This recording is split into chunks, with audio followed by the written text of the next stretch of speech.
இன்றைக்கு திமுக என்கிற கட்சி நவீன ரக ஒட்டுண்டிகளினுடைய கொள்ளிடமாக இந்த கட்சி மாறிவிட்டது. கட்சிக்கு காலம் காலமாக உழைத்தவர்கள் எல்லாம் இன்றைக்கு கசக்கி எறியப்படுகிறார்கள்.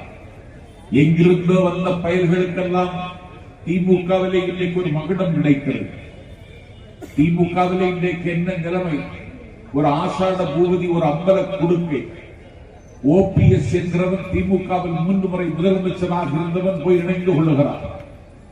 திமுகவில் அன்வர் ராஜா, மக்கள் திலகம் எம்ஜிஆரின் மடியில் வளர்ந்த அன்வர் ராஜா திமுகவில் இணைத்துக் கொள்கிறார். வைத்தியலிங்கம் சோழ வளநாட்டில் அதிமுகவை தலைமை தாங்கி நடத்திய வைத்தியலிங்கம் திமுகவில் இணைகிறார். Manoj Pandian the sky is my limit என்று சொன்ன PH பாண்டியனுடைய புதல்வன் மனோஜ் பாண்டியன் திமுகவில் இணைகிறார். சேகர் பாபு பஞ்சம்பளைக்கு வந்த அந்த பரதேசி அறநிலையத்துறை அமைச்சராக இருக்கிறவன் இன்றைக்கு திமுகவில் இணைத்துக் கொள்கிறார். 10 ரூபாய் பாலாஜி அவன் திமுகவில் தன்னை இணைத்துக் கொள்கிறான். அனிதா ராதாகிருஷ்ணன் பாத்திர வியாபாரம் செய்து இந்த நாட்டில் கோடிக்கணக்கிலே நிர்வாகத்தை சூறையாடி ஒரு கொள்ளைக்காரன் இன்றைக்கு திமுகவில் தன்னை இணைத்துக் கொண்டான். கண்ணப்பனாக இருந்து ராஜ கண்ணப்பனாக மாறியவர். அவர் தன்னை திமுகவில் இணைத்துக் கொண்டார்.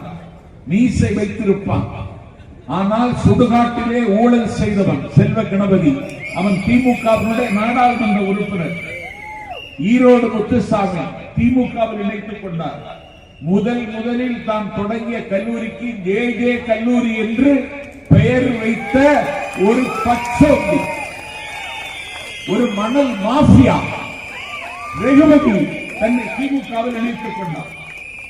ஏவா வேலு திமுகவில் இணைத்துக் கொண்டார். ராமச்சந்திரன் திமுகவில் இணைத்துக் கொண்டார். ஜெகத் ரட்சகன் திமுகவில் இணைத்துக் கொண்டான். தங்க தமிழ் செல்வன் ஜெயலலிதாவுக்காக ஆண்டிப்பட்டி சட்டப்பேரவை தொகுதியை விட்டுக் கொடுத்த தங்க தமிழ் செல்வன் திமுகவில் இணைத்துக் கொண்டான். டாக்டர் மைத்ரேயன் திமுகவில் இணைத்துக் கொண்டான். இத்தனை பேரும் திமுகவில் இணைத்துக் கொண்டார்கள் என்றால் நாஞ்சில் சம்பத்தி திமுக தோழர்களை கேட்கிறேன், இதற்கு பேர் தான் திமுகவா? முதலில் திமுகவை அண்ணா திமுக 2 என்று போடுங்க. அது அண்ணா திமுகவாக உருமாறி விட்டது. இதே புதுக்கோட்டையில் கலைஞர் தலைமையில் நடக்கிற கவியரங்கில் கவிதை பாடியவன் கவிதை பித்தன், கவிச்சுடர் கவிதை பித்தன். நீங்கள் அவரை காப்பி அடிக்கிறீர்கள். அவர் அணிகிற பேண்ட் மாதிரி ஒரு பேண்ட், வெள்ள சட்டை. தலைவர் ரேம்ப் வாக் போறார். தமிழ்நாட்டில் முதல்ல ரேம்ப் வாக் அறிமுகம் செய்து எங்கள் தலைவர் தான் விக்கிரவாண்டியில. அவ்வளவு இந்த தொண்டை இந்த மப்ளவர் தூக்கி எறிவான். அவர் அதை வாங்கி அவனுக்கு திருப்பி கொடுப்பார். இன்னைக்கு அதை இவர்கள் பின்பற்றுகிறார். எங்க தொண்டை இந்த மப்ளவர் தூக்கி சுழற்றுவோம் பாருங்க. இப்ப ஸ்டாலினே சுழத்த ஆரம்பிச்சான்.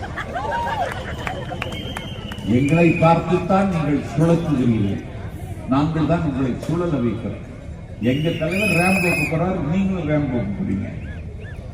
விக்கிரமண்டியில ரேம்போக்கு போனார், மாட மதுரையில ரேம்போக்கு போனார்.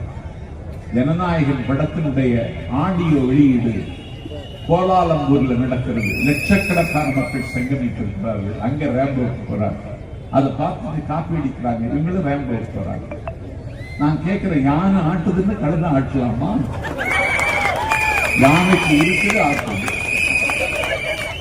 யானைக்கு இருக்கிறது மாதிரி கழுதைக்கு இருக்கா? சர்க்கார் நடத்த சொன்னா விஜய மனசுல வச்சுட்டே கட்சி நடத்துறீங்க, விஜய மனசுல வச்சுட்டு ஆட்சி நடத்துறீங்க. குறைய சொல்லுறோம், சரி சரி, குற்றத்தை சுட்டு காட்டுகிறோம், சரி சரி.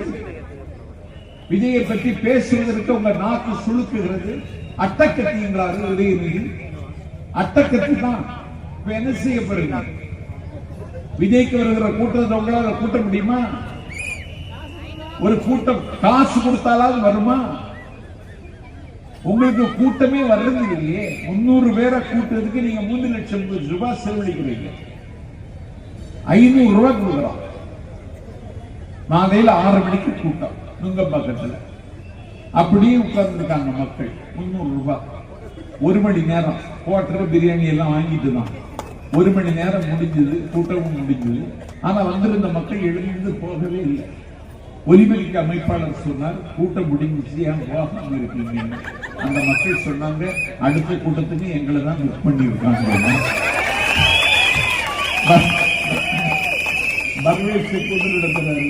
எங்கிருந்து வந்தது இவ்வளவு கூட்டம்?